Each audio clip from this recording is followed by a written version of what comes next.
Alright, so now we talked about bagging, we talked about random forests, we addressed the limitations of bagging and how random forest was a way to improve this variance reduction. Now, but the common flavor in this section of ensemble models was averaging, but boosting methods are now different. Boosting methods don't average models. What is the most important and underlying idea of a boosting method is to build sequential models and update models sequentially. You are not going to update covariates. You're not choosing x1, x2 at the time. You're updating models sequentially. That's very important to realize. So one of the first boosting algorithms was this Adaboost algorithm by Freund and Shapir in 1997, and they considered a two-class problem where yi takes labels -1 and 1. Now, one sec, I had some notes. Right. All right, just one more point. Originally, boosting was developed for classification problems, but it can also be extended for regression settings. All right. So now in boosting, you would typically start with a weak classifier. So now you'll ask yourself, what is a weak classifier? A weak classifier is one which is only slightly better than random guessing. So you'll start from a weak classifier. This is where the idea of boosting is going to come in. And now you update this weak classifier sequentially, and now at the end you have a sequence of weak classifiers. You combine them together to obtain a boosted estimate. So there's just a simple flowchart of how the algorithm is working. So initially I have a weighted sample. I have a sample, and each observation receives equal weight on the first iteration, because you don't know at the first try you don't know which observations are hard to classify, which observations are easy to classify. Now the idea is, as you build your classifiers, you start with one classifier, you go up to the mth classifier. The idea is to construct the classifiers in such a way that observations which are hard to classify will get more attention. So the final classifier is then given by, it's like a sum of all these classifiers, and these alphas are just weights to each classifier.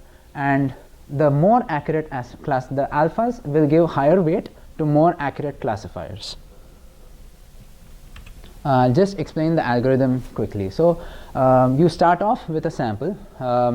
Each observation has equal weight, 1 over n. You will compute a weighted error. You will compute a weighted error rate for this sample with the first classifier. Now that's where this step comes in. I have the first sample. I have this weighted error rate, and now we need to find our alpha. We need to find what weight should I assign this alpha. So if my observation has been classified incorrectly, that's over here, my weight of the observation becomes wi times exponential alpha. If it is not classified correctly, the weight of the observation is just wi.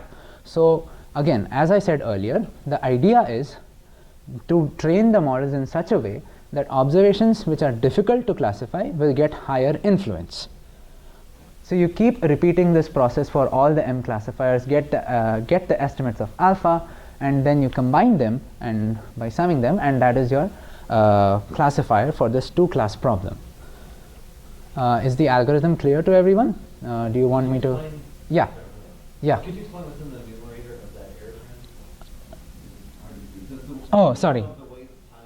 It's the weighted error rate of whether the observation has been classified correctly or not by the classifier. I'll write it down.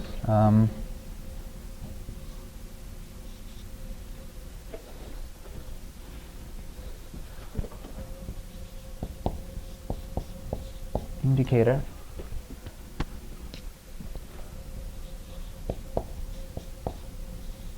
G.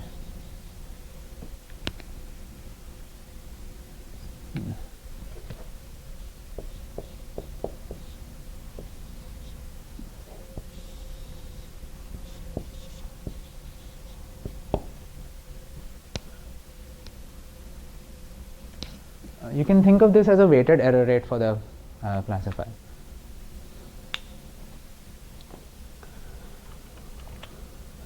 All right. So that was Adaboost. Now, initially all these boosting algorithms were purely algorithm driven. There was not much statistical intuition behind boosting, and one of the problems was you could not understand how to evaluate the performance of this algorithm, convergence properties, and sometimes it even resulted in severe overfitting. And by overfitting, what I mean is it's sort of memorizing the training data. It will do well for one kind of training data, but if you replace it, it may not do very well. So that is what you mean by overfitting. All right, so we need some kind of statistical intuition now, and that's where gradient boosting comes in. So again, we start off with our observations x and y, and what we want to do is we want to find out if there's some functional dependence between f(x) and y. So can I find some function f such that f of x will give me an accurate estimate of the response?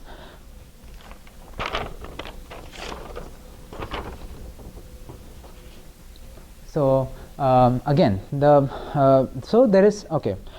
idea in gradient boosting is just to construct each new base learner to be maximally correlated to the negative gradient of the loss function applied to the ensemble. I'll just explain the big picture again in a minute.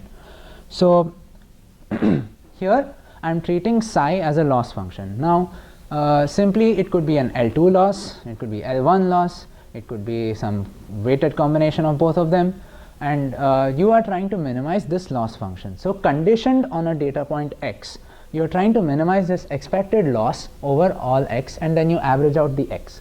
The function which minimizes this is my estimate,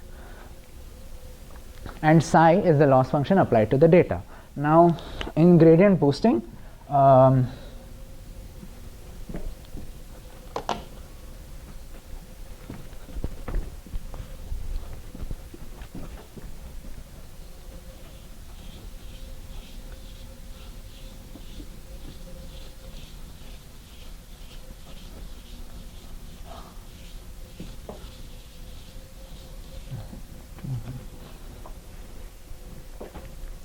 so I'll typically parameterize this function in an additive form.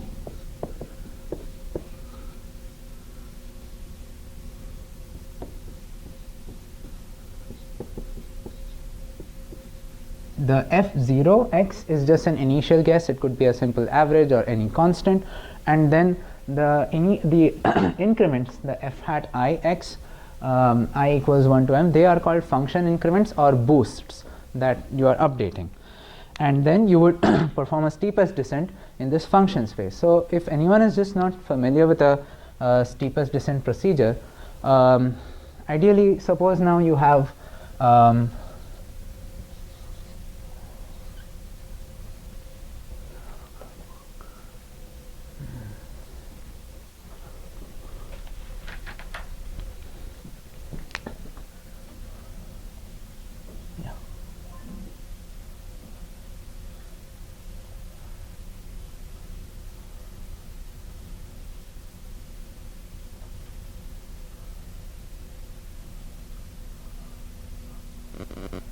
so I'll construct an estimate. I'm just trying to explain steepest descent very quickly.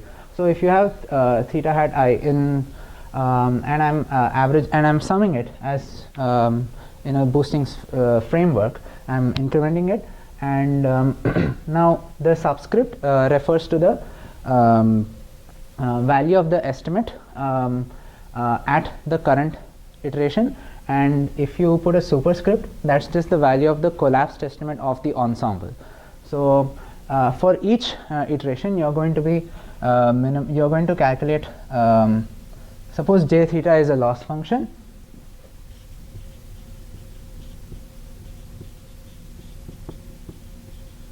and at each iteration I'm going to look at the negative gradient of this loss function.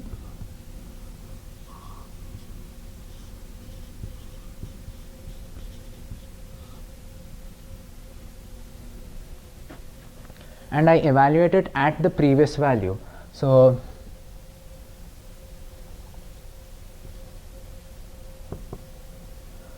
right. So say if you are at the mth iteration, then you will evaluate this negative gradient at the collapsed estimate of the ensemble at the m minus 1th iteration, and the value of this can be then approximated as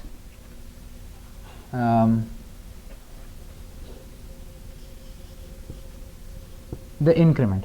I guess maybe I was a little unclear in my language. I'll specify this again. So I evaluate the negative gradient of the loss at the collapsed estimate till the previous iteration, and this value is my increment, which I will add to the ensemble and get the new collapsed estimate.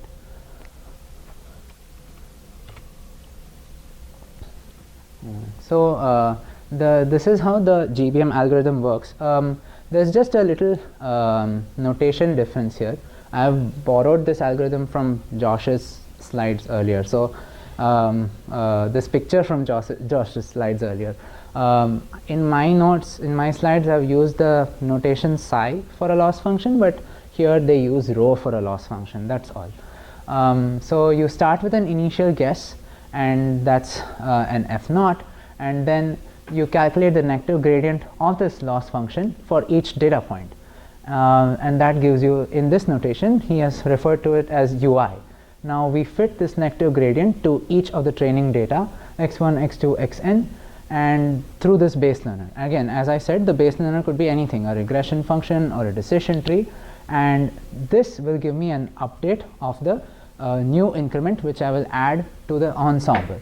So g hat m in his notation can be taken as an approximation to the negative gradient, which I will just add again to my ensemble, and I have a new collapsed estimate.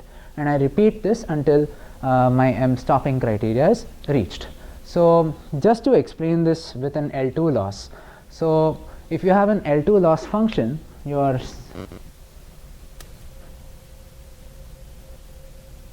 psi theta would be y minus fx squared, and the negative gradient is just the residual y minus fx. So in a sense, what you're doing in L2 loss is, if you have a regression setting, you're just going to be refitting the residuals to the training data, and this way you will try to get a more accurate estimate of the response. That is how L2 boosting is working. So you just refit. L2 boosting is essentially refitting of residuals repeatedly to get more accurate estimates of the response. There are a lot of regularization parameters which I need to cover. I'll do that in the subsequent slides. Alright, so I think it's a little important now that we focus on, okay, what kind of loss function can I use? It need not be L2.